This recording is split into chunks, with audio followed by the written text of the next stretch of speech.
네. 안녕하세요. 안녕하세요. 예, 큰돌입니다. 딸기입니다. wil입니다.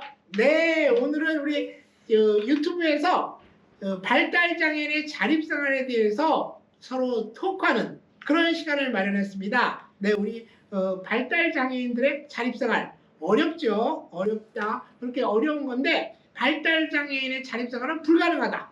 안 된다. 이런 분들도 있습니다. 물론 자기 결정권을 하시는데 되게 어렵고요. 또 자기 결정을 제대로 못하는 경우도 많이 있고요. 네, 잘못된 결정을 할 때도 있겠지만 이분들도 자기 인권이 있는 것이고요.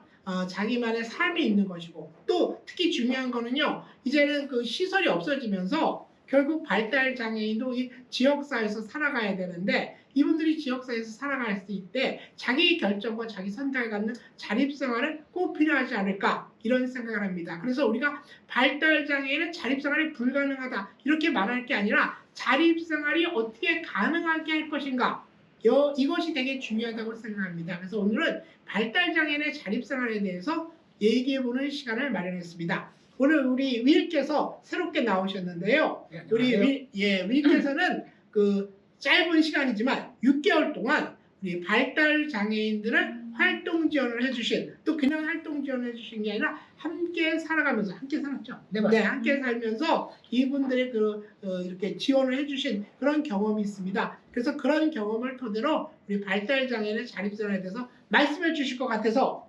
멀리 계신 분을 좀 아주 끌고 왔습니다. 서울에 계셨습니다. 네, 여기도 서울입니다. 네, 자 우리 윌께서 그 발달 장애인들을 이렇게 활동 지원하면서 어떤 그 자립생활에 대해서 어떻게 생각하셨는지. 발달 장애가 있는 분들의 자립생활 이제 일반 사람과 다르지 않다고 생각합니다. 네. 이제 모두 가능할 수 있습니다. 이제 우리도 처음에 할 때 동래면대 직원분들과 많이 생활을 하면서 다양한 교육과 지원을 받고 또 발달 장애가 있는 분들 스스로가 이제 자립생활을 하면서 다양한 경험을 한다면 충분히 자립생활이 가능할 수도 있습니다. 네, 우리 윌께서는 희귀 난치병으로 장애가 되셨고요. 네, 그래서 에이포드 증후군이죠? 네, 에이포드 증후군. 예, 에이포드 증후군의 그런 장애인이셔서 신체적으로 여러 가지 어려움이 있고 또 핸디캡이 있어요. 네, 그러면서 이제 그럼에도 불구하고 지금 자립생활 잘하고 있죠? 네, 못하고 있다고 하면 안 돼. 네, 열심히 하고 있습니다. 네, 열심히. 네, 근데 이렇게 어느 날 갑자기 이렇게 자립생활이 된 게 아니라 여러 가지 경험과 여러 가지 어려움을 겪고 그러면서 이제 성장하신 거죠? 네, 맞죠. 네, 뭐 발달 장애인도 마찬가지인 것 같습니다. 우리 딸기님께서는 네. 저희 기관에서 활동 지원 코디 업무를 하고 있습니다. 네. 그래서 활동 지원 이용자들이 뭐 지체 장애인, 뇌병변 장애 여러 장애인이 있지만 우리 발달 장애인도 많이 계세요. 네. 그래서 이런 코디 업무를 하시면서 발달 장애인도 많이 만나시고 발달 장애인 활동 지원사도 많이 만나셨을 텐데 우리 발달 장애인들 이런 활동 지원을 하는 데 있어서 보신 그런 경험들 발달 장애인의 자립생활에 대해서 좀 말씀해 주실 것 같습니다. 네, 제가 올해로 독립연대 3년차 근무하고 있고요. 제가 근무하면서부터 저희 독립연대 기관에는 장애인 복지 일자리 하시는 분들이 항상 계세요.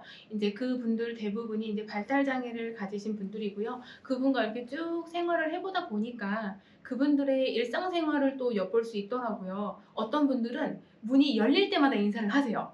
막 화장실을 왔다 갔다 하더라도 인사를 계속 하시고요. 또 새로운 선생님들이 오셔도 인사를 하시고요. 그렇게 반복적으로 인사를 해주시는 분이 있고 또 어떤 분은 아침에 눈 뜨자마자 사무실로 출근을 하세요. 그래서 여기저기 청소를 다 하세요. 뭐 쓸고 닦고 설거지부터 모든 청소를 이렇게 또 하시고 또 어떤 분들은 커피 믹스와 그리고 A4 용지를 계속 채워주세요. 또 에피소드 중에 하나가 커피 믹스가 떨어졌는데 그분이 커피 믹스를 채워주지 않으시면 아무도 못 먹어요. 그래서 전 직원이 그분만을 또 기다리기도 하고 또 이런 것들을 보면서 발달 장애인 분들도 자신만의 루틴으로 생활을 하시는구나. 그래서 이런 거를 보면서도 발달 장애인 분들도 정말 하루하루를 이렇게 자신만의 방식으로 살아가시고 또 그러다 보면은 아무 일 없이 하루를 보내는 것 또한 이런 게 자립이 아닐까라는 생각이 또 듭니다. 예, 발달 장애인도 자기 나름의 자기 방식대로의 삶을 살는 게 바로 자립생활이 아닌가 그런 말씀하신 것 같은데요. 사실 완벽한 자기 결정과 완벽한 자기 선택을 할 수 있는 건 좀 어렵죠. 그래서 우리는 발달장애인들 자립생활을 우리가 상대적 자립이다 이렇게 또 말하는 분들도 있습니다. 이 상대적 자립인 것은 절대적 자립은 아니지만 그 전보다는 그 전의 생활보다는 훨씬 많이 자기가 결정할 수 있고 자기가 선택할 수 있으면 그게 상대적 자립이다 이렇게 얘기하는데요. 우리가 결국 발달장애인의 자립생활은 완벽한 자립생활이 아니라 지원생활이다 이렇게 또 주장하는 분들도 있습니다. 지원생활이라는 건 그 발달장애인의 여러 가지 그 삶의 조건들, 뭐 소득이나 활동지원이나 어떤 권익공유나 이런 지지적인 환경이 완벽하다면은 많은 부분에서 자기가 혼자서 살아가는데 지원적인 그런 상황 속에서 지지적인 상황 속에서 살아가면은 이게 발달장애인의 자립생활이다 이렇게들 우리 또 보는 사람들도 있습니다. 자, 그래서 이제 발달장애인들은 어떻게 지원해야 되는지 그런 거에 대해서 우리 또 짧은 경험이지만 아주 짧은 경험이지만 또 느낀 게 있으면 좀 말씀해 주세요. 네. 첫 번째로 가장 중요한 규칙이 있으면 되게 중요할 것 같아요. 제가 야간 코디네이터 일을 했었는데요. 당사자 한 분이 이제 딸님께서 말씀하신 대로 커피를 이제 사람은 다르겠지만 커피를 되게 좋아하셨어요. 그래서 저녁인데도 저녁 늦게 한 10시 넘었는데도요. 커피를 드시려고 믹스커피를 꺼내시는 거예요. 그래서 저는 그냥 같이 사는 사람이 아니라 코디네이터 입장이니까 이거는 당사자분들께서 좀 더 루틴이 깨질 수도 있겠다. 다음 날에 일정이 있으신데 잠을 못 주무실 수도 있겠다. 그래서 이제 강제로 빼는 게 아니라 대화를 했어요. 누구누구님 우리 내일 일정이 있는데 커피를 내일 드시는 건 어떨까요? 라고 하시더니 이제 수긍을 이제 사실은 몇 번에 걸쳐서 이제 수긍을 했어요. 한 번에는 어려웠지만 그래도 몇 번에 걸쳐서 많은 대화를 하니까 이제 커피를 안 드시더라고요. 이제 규칙을 이제 서로의 대화를 통해 이제 정하면 좋지 않을까라는 말씀이 됩니다. 예.